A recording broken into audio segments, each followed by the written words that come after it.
Polls are everywhere, but how are they done, and what can they say about the future? One pollster in New York is Sienna College Research Institute, who does polls in the state as well as other states in the region. I talked to Don Levy, the director of the institute, to learn more about the method behind this, as well as what it reveals about some key New York State figures. How do you ensure you still are getting the most representative results possible in these polls? We now interview people via multiple methods, not just phone, but via various web techniques.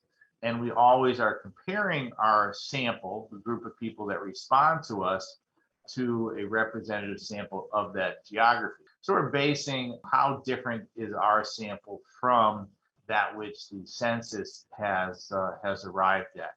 In our field, we typically, when we are completed with a poll, we will statistically adjust through a process called iterative weighting to adjust the sample that we got to make it look like the national or the regional or the state sample that we're trying to generalize to.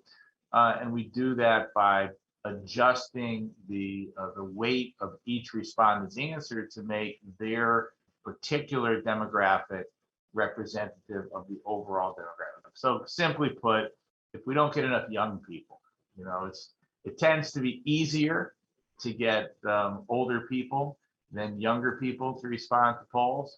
So if we're supposed to have, let's say 20% of the respondents, under the age of 30, and we get 14%, then we will weight up the young people and weight down the older people.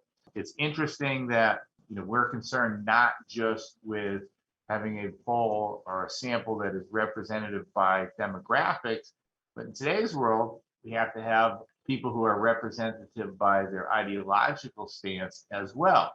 Because over the last several years, we have found that people on the right side of the political ledger tend to be even systematically less inclined to participate in public opinion polls. In part, we believe that's due to the label that's been affixed to, I guess it would affix to you, it would affix to me, that being that the media is somehow fake and biased. So there's more of a hesitancy on the part of the people on the right end of the spectrum than on the left to participate in polls. So we've begun to weight by ideology as well, not just by race, ethnicity, age, education, and income as we had in the past. I know after the 2016 election, there was a lot of skepticism towards these polls because it had predicted Clinton would win and Trump ended up winning, I guess. What is your response to that? And I guess what changes were made, if any, to respond to this criticism? Well, that's a big question. There was the problem that existed in polling was in state polling, not national polling.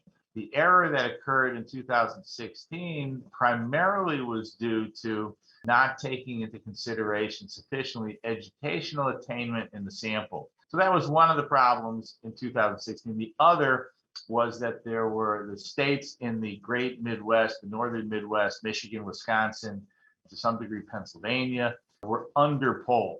And those states ended up being the crucial states that provided Trump with a victory over Clinton. So there just wasn't a big enough sample.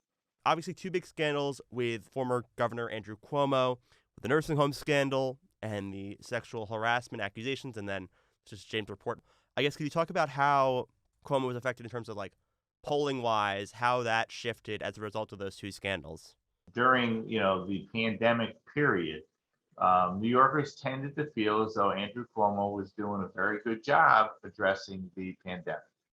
During the period of time when he was holding his daily news conferences, he had a tremendous amount of public support. In fact, his public support rose from where it had been prior to the pandemic.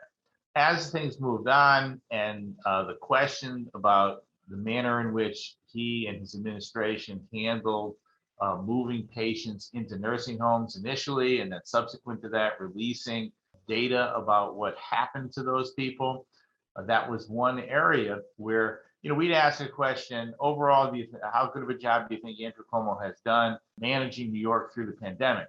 And he would get, very high numbers. He'd get numbers around 60, 65% that were approved.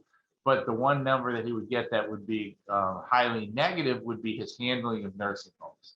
So that dragged on his popularity.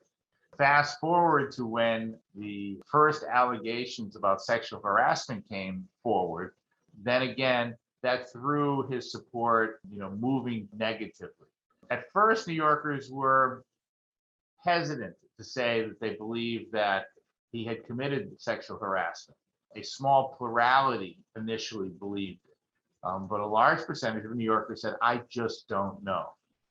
Finally, when the AG's report was released and, virtually every single political figure in New York called for his resignation, his numbers, just fell right, through the bottom.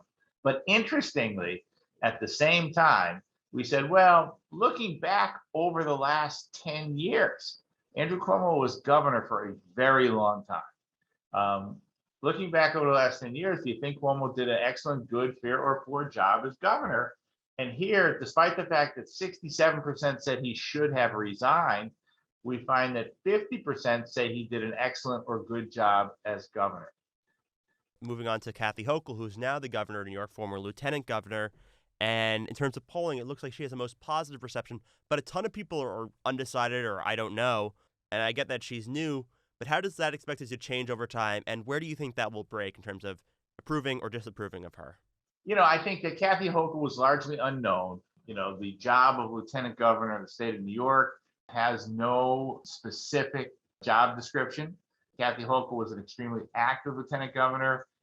She probably went to more ribbon cuttings than either you or I could even imagine. But in terms of the general population of the state, she was not well known. And when we would occasionally poll Kathy Hochul while she was lieutenant governor, the vast majority of New Yorkers said, I have no opinion. I don't know anything about her. So, instantly she becomes the governor, at a time, as we just were discussing, when the voters of the state of New York were kind of the mind of anybody but Cuomo. In terms of the reception that Hochul has been given, the reception has been positive. People are willing to give her a chance. They see her as more collaborative than was Cuomo. They tend to feel as though she has sufficient experience. They're excited about there being the first woman governor of the state. She enters a period right now where almost instantly she's going to be in competition for not just being elected governor, but to compete for the Democratic nomination for governor. When we ask people, as things that stand now, would you vote to elect Kathy Hochul, prefer someone else, or that you don't know? Only a third, 36%, say, yeah, I'm prepared to reelect Kathy Hochul as governor. So that leaves about a third saying they want someone else, about a third saying, I don't know yet. I'll have to wait and see. I thank Don for taking the time to talk with me. This was just touching the surface, as the world of polls is so large and there is so much data to organize and analyze. There should be a lot of polls coming out soon about the 2022 midterms, especially in regards to the governor's race. For WICB News, I'm Michael Memis.